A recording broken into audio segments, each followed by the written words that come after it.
Hello' বন্ধুসকল, আপোনালোক কেনে আছে? আশা কৰোঁ ভালে আছে। আহক আজি মোৰ জীৱনৰ গৱাহী, মোৰ জীৱনৰ সাক্ষ্য আপোনালোকৰ আগত ক'ব বিচাৰিছোঁ। হেল্ল' ফ্ৰেণ্ড, আজি আমি গণেশপুৰ পাহাৰৰ ওপৰত আছোঁ। আৰু মোৰ পিছপিনেতো গোটেই জংঘলেই জংঘল, এই গোটেই পাহাৰীয়া এলেকা। আৰু এইপিনে চাই লওক, এইপিনে এনেকৈ ওপৰৰ পিনে নিজৰা আছে, নিজৰা এনেকৈ পানী বৈ আহি আছে।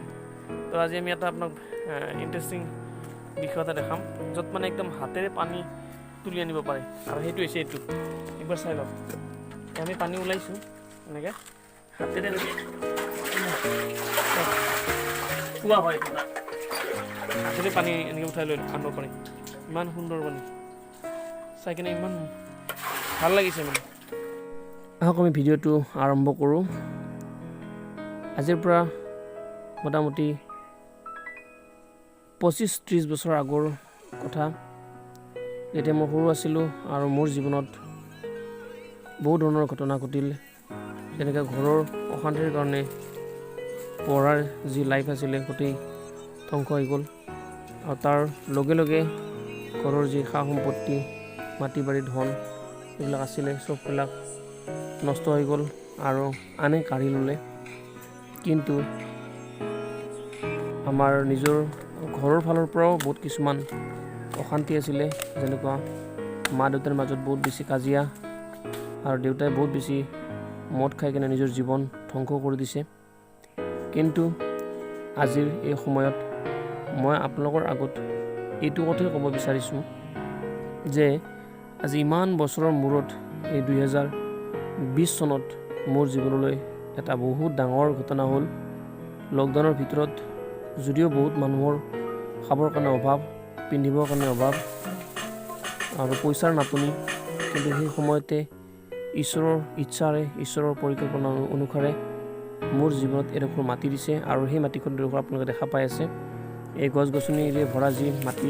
বৰ্তমান মোৰ ভাইসকলে, ভাইটিসকলে চাফা কৰি আছে বা কাম কৰি আছে, এই সকলোবিলাক আপোনালোকে দেখা পাই আছে। কিন্তু এইটোৱে মই আপোনালোকৰ আগত ক'ব বিচাৰিছোঁ যে ঈশ্বৰে আমাৰ জীৱনত কেনে প্ৰকাৰৰ প্ৰেম আৰু আশীৰ্বাদ দান কৰিছে। তো আজিৰ পৰা ইমান বছৰ আগৰ ঘটনা যে মোৰ জীৱনৰ পৰা সকলোবিলাক কাঢ়ি লৈ গুচি গ'ল। মানুহক মই দোষ নিদিওঁ, কিন্তু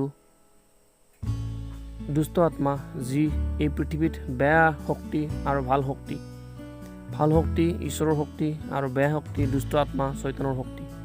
আৰু সেই চৈতানৰ শক্তিয়ে আমাৰ জীৱনৰ পৰা সেই সকলো শান্তি, আনন্দ, সুখ আৰু আনকি আমি আমাৰ যিটো ঘৰত আমি আছিলোঁ, জন্ম হৈছিলোঁ, যিখিনি জেগাত জন্ম হৈছিলোঁ, সেইখিনি জেগাও আমাৰ পৰা কাঢ়ি লৈ গ'ল। কিন্তু আজি ইমান বছৰৰ মূৰত যে ঈশ্বৰে এই 2020 চনত মোৰ জীৱনলৈ এটা আশীৰ্বাদ কঢ়িয়াই আনিলে। আৰু ইয়াৰ পিছত মোৰ পত্নী, মোৰ মা দেউতা আৰু মোৰ যিমান ভাই বন্ধুসকল আৰু বহুত কিছুমান এনেকুৱা মানুহ আছে যিসকলৰ নাম ল'ব নোৱাৰোঁ, কিন্তু সেই সকলো মানুহে মোক বহুত হেল্প কৰিলে, সহায় কৰিলে। আৰু তাৰ কাৰণে আজি সেই জেগাডোখৰত মই আশ্ৰয় ল'ব পাৰিছোঁ, আৰু সুন্দৰকৈ এখন ঘৰ নিৰ্মাণ কৰি ঈশ্বৰে যেনেকৈ আমাক বিচাৰে সেইমতে সেই সুযোগেৰে আমি এই জেগাটোত বসবাস কৰি আছোঁ। আৰু এই ঘৰ বনাওঁতে বহুত মানুহে মোক হেল্প কৰিছে, যিসকলে আমাৰ এই ভাইটি ক্লেমেণ্ট আৰু এনেকুৱা বহুত মানুহ আছে যিসকলে মোক বহুত হেল্প কৰিছে। কিন্তু মই এইটোৱে ক'ব বিচাৰিছোঁ যে ঈশ্বৰে আপোনালোকৰ জীৱনতো এনেকুৱা কৰিব পাৰে। যি বিষয়ত এতিয়ালৈকে আপোনালোকে বহুত অশান্তি পাই আছে বা প্ৰাৰ্থনা উত্তৰ পোৱা নাই, সেই বিষয়বিলাকত আপোনালোকে প্ৰাৰ্থনা কৰক ঈশ্বৰৰ ওচৰত, পবিত্ৰ যীশুখ্ৰীষ্টৰ ওচৰত। নিশ্চয় আপোনালোকক ঈশ্বৰে অনতিপলমে সেই সকলোৰে পৰা মুক্ত কৰিব, মানে আপোনালোকক দিব। যিটো বিষয়ত ভাৰাক্ৰান্ত আৰু পৰিশ্ৰান্ত হৈ আছে, সেই বিষয়টোত ঈশ্বৰে আপোনাক সহায় কৰিব, মোৰ এইটো দৃঢ় বিশ্বাস আছে। কাৰণ কিয়, পইচা নাই, টকা নাই, খাবৰ কাৰণে, পিন্ধিবৰ কাৰণেও বহুত নাটনি, তাৰ পিছতো ঈশ্বৰে যোগাইছে।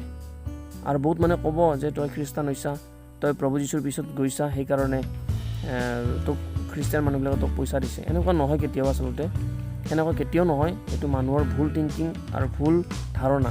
কিন্তু আজি যে মোৰ জীৱনত এই মাটিডোখৰ বা এই ঘৰ পাইছোঁ, এইটো বহুত মানুহৰ সহায় আছে। এইটোৱে সহায় যে বহুতে প্ৰাৰ্থনা কৰিছে, বহুতে পইচা দি সহায় কৰিছে, বহুতে জ্ঞান আৰু বুদ্ধি দি মোক সহায় কৰিছে আৰু মই নিজেও কষ্ট কৰিছোঁ। ৰাতিপুৱাই মোৰ পত্নী আৰু মই নিজে আহোঁ, একদম ৰাতিপুৱা মোটামুটি 5টা-6টা বজাত এনেকৈ আহোঁ। যেতিয়া আপোনালোকে দেখা পাই আছে পিকচাৰত, ফটোত, যে আমি নিয়ৰ যেতিয়া পৰি থাকে এনেকুৱা অৱস্থাত আহি কিনে আমি সদায় তাত কাম কৰোঁ। আৰু মোৰ ভাইটি ক্লেমেণ্ট এনেকুৱা আহে আৰু এনেকুৱা বহুত মানুহে মোৰ কাৰণে এনেকৈ হেল্প কৰে, সহায় কৰি আছে।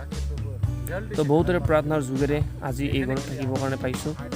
এইটো এটা বিৰাট ডাঙৰ মোৰ জীৱনৰ কাৰণে আশীৰ্বাদৰ বিষয় হয়।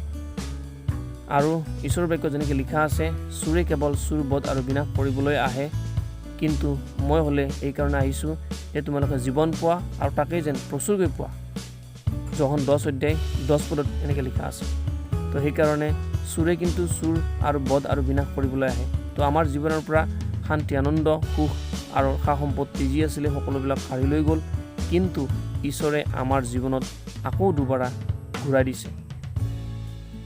সকলোবিলাক ঘূৰাই দিছে। যি বিষয়ত আমাৰ জীৱনত বহুত বেছি নাটনি আছিলে, অশান্তি আছিলে আৰু আমাক লাগে, কিন্তু আমি ভাৰাক্ৰান্ত হোৱা নাছিলোঁ লাগে বুলি কিনে, কিন্তু ঈশ্বৰৰ ওচৰত প্ৰাৰ্থনা সদায় আছিলে যে এই পৃথিৱীত ক'ৰবাত নহয় ক'ৰবাত ঈশ্বৰে আমাৰ কাৰণে অলপ হ'লেও মাটি যুগুত কৰি দিব।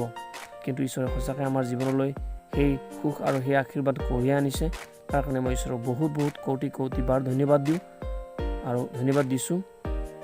কিন্তু আজি মই আপোনালোকৰ লগত এটাই বিষয় ক'ব বিচাৰিছোঁ যে মোৰ জীৱনৰ গৱাহী এনেকুৱা যে মোৰ মা, মোৰ দেউতাৰ মাজৰ যিটো কাজিয়া বা ভুল বুজাবুজি, তাৰ কাৰণে মোৰ সকলোবিলাক ধ্বংস হৈ গৈছে।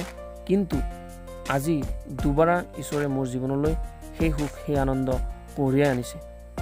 মোৰ ঘৰ আচলতে বৰমা খানালাপাৰা বুলি এটা গাঁও এখনত মোৰ জন্ম হৈছিলে আৰু তাৰ পৰাই মই মোটামুটি 10 বছৰ বয়সলৈকে তাত আছিলোঁ। তাৰপিছত মই গুৱাহাটী আহি গ'লোঁ, মামাহঁতৰ ঘৰত থাকিলোঁ আৰু এনেকৈ মোৰ জীৱন আগবাঢ়ি গৈ থাকিলে।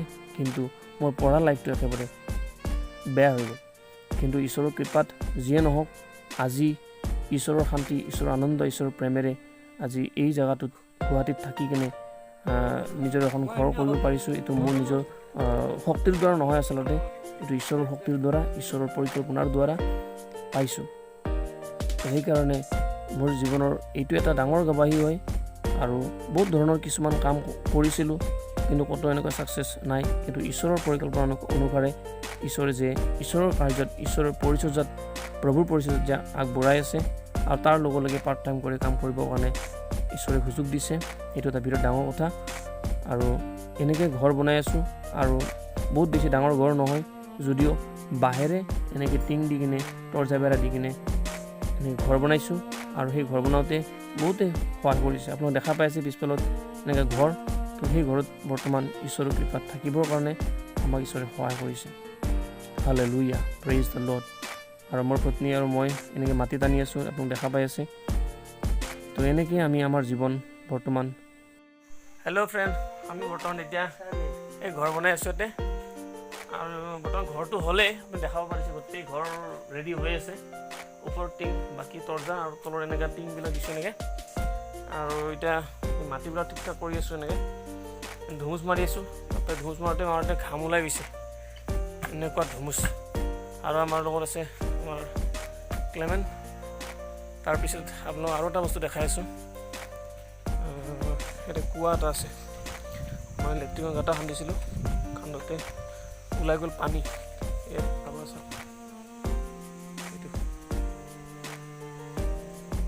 এইটো গাঁটা খান্দিছিলোঁ লেট্ৰিনৰ, কিন্তু ওলাই গৈছে পানী। তাৰেপিছত ইয়াতে আকৌ আমি কুঁৱা মানে লেট্ৰিনৰ গাঁটা এটা খান্দিছোঁ, দেখাই আছোঁ।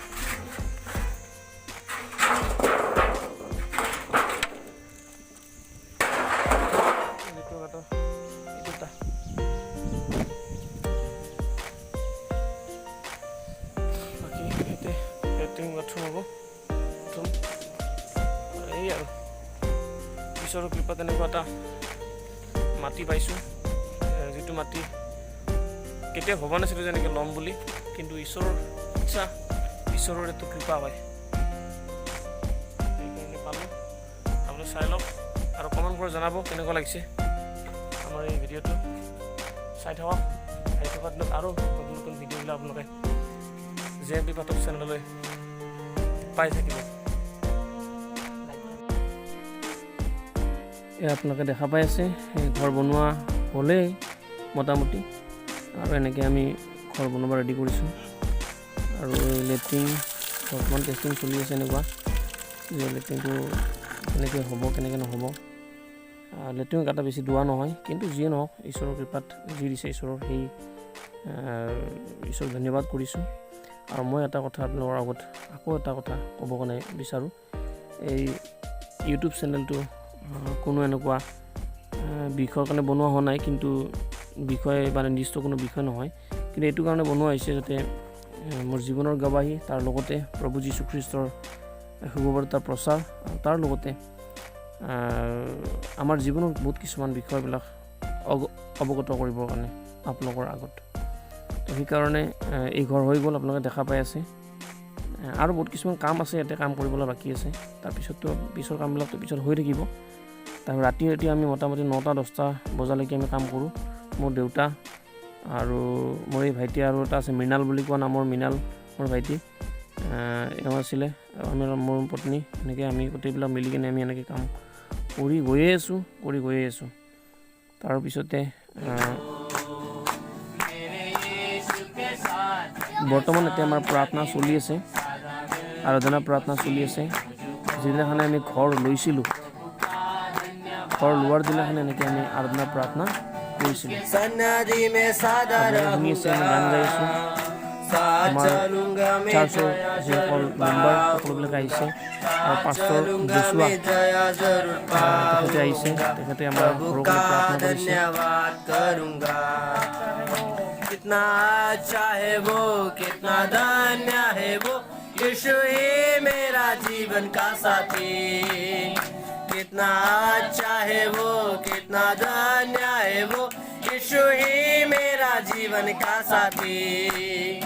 मेरे जरूरतों को पूरा करता है वो, कोई घाटी न। और এইজনে হয় প্ৰভুৰ দাস জোচুৱা পাষ্টাৰ।